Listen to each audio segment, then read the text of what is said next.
Hello! Welcome back to Sasha's Reading Corner. I just got new books in the mail today. I got books and more books for us to read together. I would like to thank so many people for helping us buy these books to read. We really appreciate it. Alright, so the first book is The True Story of the Three Little Pigs. Now this story doesn't have as many pictures as the other books have. So remember, use your mind to make the pictures. As told to John Sajiska. Illustrated, the pictures were by Lane Smith. Thank you very much, everybody, for making these wonderful books. Everybody knows the story of the Three Little Pigs. Do you know the story? Good, I'm glad. If you don't, ask your mom and dad to get it. Or at least they think they know the story. Nobody knows the real story because nobody has ever heard my side of the story. I wonder who's talking. Ah!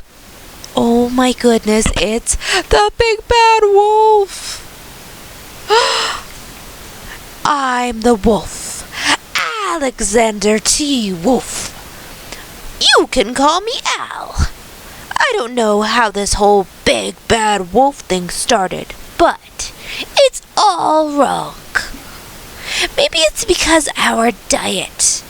Hey, it's not my fault wolves eat cute little animals like bunnies and sheep and pigs. That's just the way that we are. If cheeseburgers were cute, folks would probably think you were a big bad wolf too. Oh no, he likes to eat bunnies and mice and rabbits. He's a scary wolf, but don't worry, 'cause he will not eat us. Oh wow, look. Sneeze sugar. Achoo! He sneezes when he smells sugar. Oh dear. But like I was saying, the whole big bad wolf thing is all wrong. The real story is about a sneeze and a cup of sugar. This is the real story. Ooh, he's kind of scary, but I think this will be a good story for us. If I could turn the page. Here we go. Let's take a look at our picture. There's the big bad wolf. He is making something to eat with bunny ears. Way back at once upon a time, I was making a birthday cake for my dear old granny. I had a terrible sneezing cold. I ran out of sugar. Oh no, he wants to make a cake for his grandma, but he needs sugar. So, here he is with his cup of sugar. He needs a cup of sugar. His cup does not have sugar. There's a house all the way at the end. Oh dear. So I walked down the street to ask my neighbor for a cup of sugar. Now this neighbor was a pig. And he wasn't too bright either. He had built his whole house out of straw. Can you believe it? I mean, who in his right mind would build a house of straw? Oh no. Look at this silly house of straw. It looks very itchy. So of course, the minute I knocked on the door, it fell right in. I didn't want to just walk into somebody's house. I hope you remember this. You should never walk into somebody's house unless you are with your mom or dad or grandma and grandpa or aunt and uncle.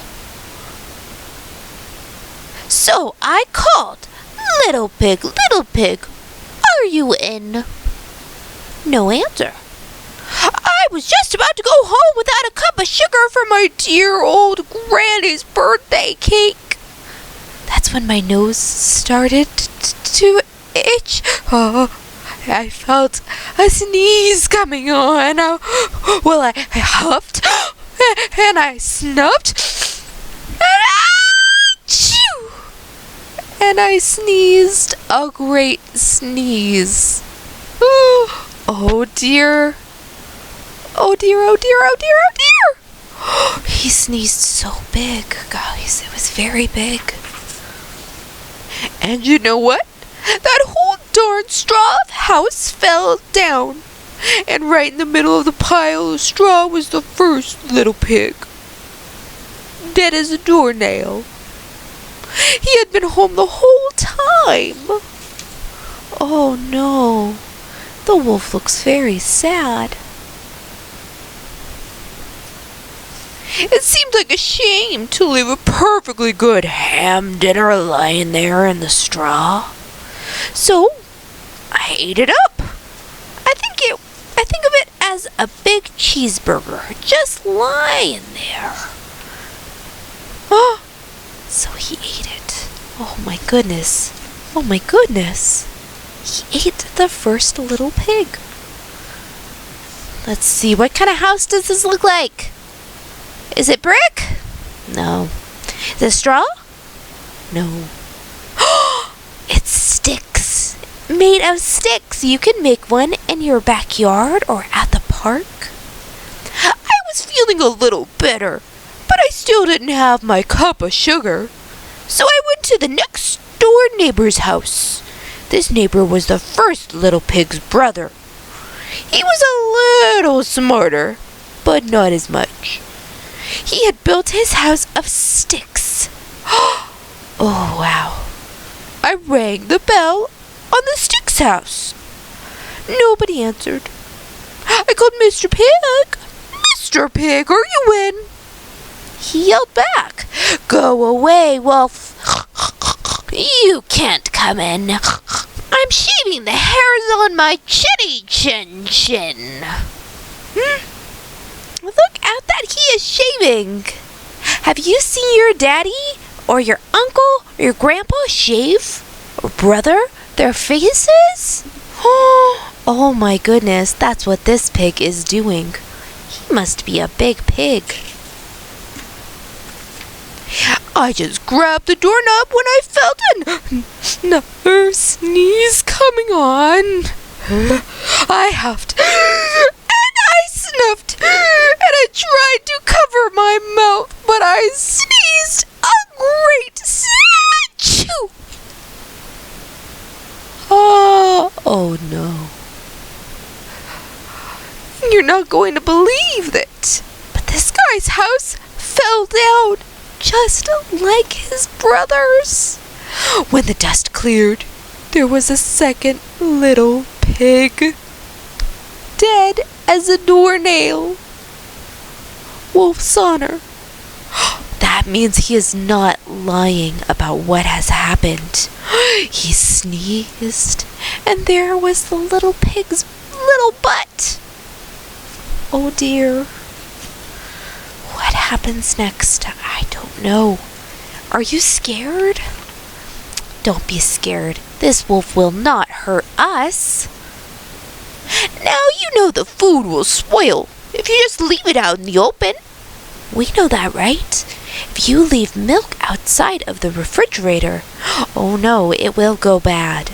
You cannot drink it anymore. It gets lumpy and it smells. Ugh. So I did the only thing there was to do. I had dinner again. Think of it as a second helping, and I was getting awfully full, but my cold was feeling a little better. I still didn't have that cup of sugar for my dear old granny's birthday cake. So I went to the next house. This guy was the first and second little pig's brother.